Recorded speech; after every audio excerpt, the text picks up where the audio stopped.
এই যে দেখেন, এরা দুজন জবরদস্তি করে রেস্টুরেন্টের মধ্যে ঢুকে পড়ছে। তাও আবার খাবার খাইতে আসে নাই, শুধু আপনাদের টয়লেট ব্যবহার করার জন্য আসছে। এরকম রাস্তার মানুষ যদি আপনাদের টয়লেট ব্যবহার করে, আপনাদের রেস্টুরেন্টের নাম খারাপ হবে না? এগুলো শুনলে কেউ খাইতে আসবে আপনাদের রেস্টুরেন্টে? আচ্ছা, আপনারা দুজন এখানে কেন আসছেন?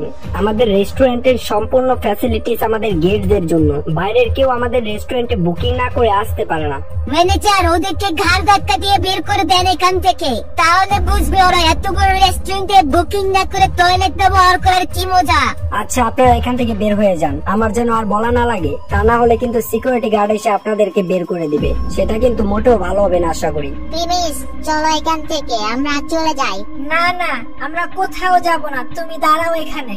দেখছো, ওদের দুজনের একটু লজ্জা নাই। ম্যানেজার নিজে ওদেরকে এখান থেকে বের হয়ে যেতে বললো, তারপর ওরা যাচ্ছে না। কতটা নির্লজ্জ হলে মানুষ এমন হতে পারে।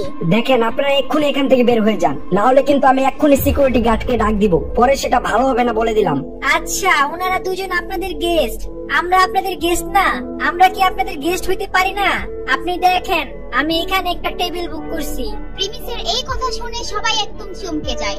সুনাইরা আর রাসেল তো বিশ্বাসই করতে পারছিল না। এমনকি পাখিও মনে মনে ভাবছে যে প্রিমিস আর সুনাইরার কথা ভেবে ভেবে তার মাথা খারাপ হয়ে গেল নাকি। কি প্রিমিস, তুই এই রেস্টুরেন্টে টেবিল বুক করছিস? এটা হতেই পারে না। প্রিমিস সুনাইরার কথা শুনে একটু কষ্ট পায়, কারণ এমন একটা মেয়েকে সে তার জীবনের চাইতেও বেশি পছন্দ করত। আর সেই মেয়ে কিনা তার ড্রেস আপ নিয়ে তাকে নিয়ে মজা করছে, আর সবাই তার ড্রেস আপ দেখে কেউ তার কথা বিশ্বাস করে না। আচ্ছা দেখেন, আমার আরো কাজ আছে। আপনি যদি এখন এখান থেকে বের না হন, তাহলে আমার এখন পুলিশে ফোন দেওয়া লাগবে। আমি আপনাদের রেস্টুরেন্টে 8 নাম্বার টেবিল বুক করছি, আর আপনাদের যদি বিশ্বাস না হয় তাহলে আমি বের করে দেখাচ্ছি।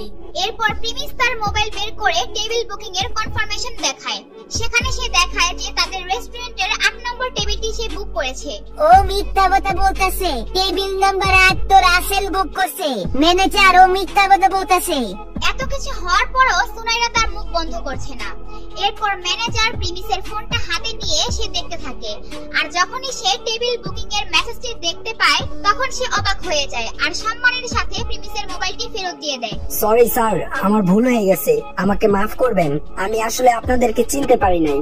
স্যার, কিছু মনে না করলে আমি আপনাদের দুইজনকে 8 নাম্বার টেবিলের সামনে নিয়ে যাই। ম্যানেজার, আপনার কোথাও আবার ভুল হইতাছে না তো? এমনও তো হতে পারে ও আপনাকে ফেক কোনো মেসেজ দেখাইতাছে। আমরাও তো 8 নাম্বার টেবিল বুক করছি।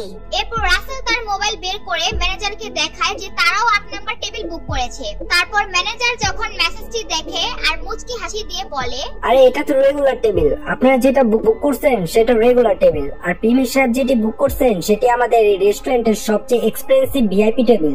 কি প্রিমিস ভিআইপি টেবিল বুক করছে? সুনাইরার তো বিশ্বাসই হচ্ছে না যে প্রিমিস এত দামি রেস্টুরেন্টে এসে আবার সবচেয়ে দামি টেবিল বুক করতে পারে। যে প্রিমিস তাকে নিয়ে সামান্য ফুটপাতের দোকানে যেতে পারতো না, সে আজ এত দামি রেস্টুরেন্টে এসে ভিআইপি টেবিল বুক করেছে। এরপর ম্যানেজার প্রিমিস আর পাখিকে টেবিল নাম্বার 8 এ নিয়ে যায়, আর সেখানে গিয়ে ম্যানেজারের মাথা খারাপ হয়ে যায়, কারণ টেবিলের মধ্যে কাস্টমার আসার আগে সেখানে খাবার সাজানো ছিল, আবার কিছু খাবার খাওয়া ছিল। সরি স্যার, কোথাও মনে হচ্ছে একটু ভুল হয়েছে, আপনারা প্লিজ একটু সময় দেন আমাকে। এটা বলে ম্যানেজার একটু পাশে গিয়ে তার ওয়েটারকে চুপি চুপি বলে, আরে এগুলা কি? গেস্ট এসে পড়ছে, তুমি এখনো টেবিল সাফ করো নাই? স্যার, এরা গেস্ট অনেক আগে এসে পড়ছে। তারা খাওয়া দাওয়া করতেছিল, পরে ম্যাডামের জামা একটু জো বলে যায়, তাই ওইটা সাফ করতে ওয়াশরুমে গেছে। দুজন তো এই টেবিলের গেস্ট, তুমি কার এই টেবিলে আইনা বসাইছো? স্যার, আমার মনে হয় ভুল হয়ে গেছে। আমি এখানে নতুন জব করতেছি, বুঝতে পারি নাই রেগুলার টেবিল আর ভিআইপি টেবিলের ব্যাপারটা। এরপর ম্যানেজার বিশাল ঝামেলায় পড়ে যায়, আর ঠিক তখনই সেখানে হাজির হয় সুনাইরা আর রাসেল। সুনাইরা এসেই বলে, এই তোরা আবার এখানে কি করতেছ? তোরা আমাদের টেবিলের সামনে কি? প্রিমিস তার কথার কোনো জবাব দেয় না, আর তখনই ম্যানেজার সুনাইরা আর রাসেলকে প্রশ্ন করে, আচ্ছা আপনারা দুইজন কি এই টেবিলের মধ্যে ছিলেন এতক্ষণ? আপনারা কি এখানে খাওয়া দাওয়া করছেন এতক্ষণ? হ্যাঁ হ্যাঁ, আমরা এই টেবিলে ছিলাম। কেন, কি হয়েছে? আচ্ছা, আমাদেরকে মাফ করবেন, আমাদের ওয়েটার একটা মিস্টেক করে ফেলছে। এটা আসলে আপনাদের টেবিল ছিল না, এটা প্রিমিস সাহেবদের টেবিল। আচ্ছা যাই হোক, এখন আপনাদেরকে এই টেবিল থেকে উঠে আপনাদের নরমাল টেবিলে যেতে হবে। সুনাইরা যখন শুনে প্রিমিসের জন্য তাকে সেই টেবিল ছেড়ে দিতে হবে, তখন সে যেন আকাশ থেকে পড়ে। দুনিয়াতে সমস্ত মানুষের জন্য সে এই টেবিল ছেড়ে দিতে রাজি, কিন্তু প্রিমিসের জন্য সে সেটা ছাড়তে একদমই নারাজ। আমরা এই টেবিল ছাইরা কোথাও যাব না। আচ্ছা, আপনারা তাহলে এই টেবিলে বসে খাবার খেতে চান এখন? হ্যাঁ, আমাদের খাবার এইখানে, তো আমরা এইখানে বসেই খাবো। আমরা এই টেবিল ছাড়া অন্য কোথাও যাব না। প্রিমিস সুনাইরার রাগান্বিত চেহারা দেখে অনেক মজা পাচ্ছিল, আর তখন ম্যানেজার এটার সমাধানের জন্য বলে, আচ্ছা ঠিক আছে, যেহেতু আপনারা এই টেবিলে থাকতে চাচ্ছেন ভালো, তবে একটা কথা, এই টেবিলের দাম কিন্তু রেগুলার টেবিলের 5 গুণ। 5 গুণ হয়েছে তো কি হয়েছে, আমরা এখানে বসেই খাবো। টাকা পয়সা আমাদের কাছে কোনো ব্যাপারই না। সুনাইরা এটা বলতে বলতে রাসেলের দিকে তাকায়।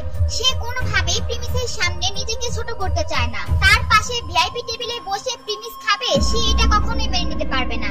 কিন্তু সুনাইরা এটা ভুলে গিয়েছে যে এই টেবিলের টাকা রাসেল দিবে। আচ্ছা, এই টেবিলের জন্য আর কত টাকা দেওয়া লাগবে?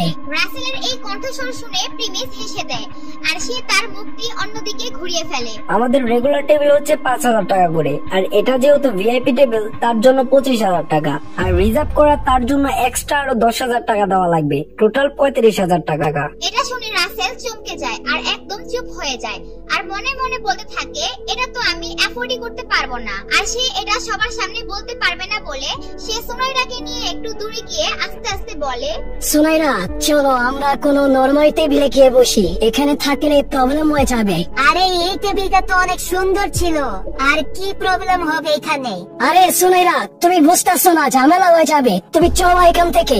রাসেল আসলে মুখ ফুটে বলতে পারছে না যে সে এটা অ্যাফোর্ড করতে পারবে না। এখন কি করবে সুনাইরা? তারা কি এই টেবিলে বসে খাবে নাকি অন্য টেবিলে চলে যাবে? প্রিমিসের সামনে তার মান সম্মান কি বাঁচাতে পারবে সুনাইরা? প্রিমিস এত টাকা কিভাবে পেল, সেটির জবাব কিভাবে দিবে প্রিমিস?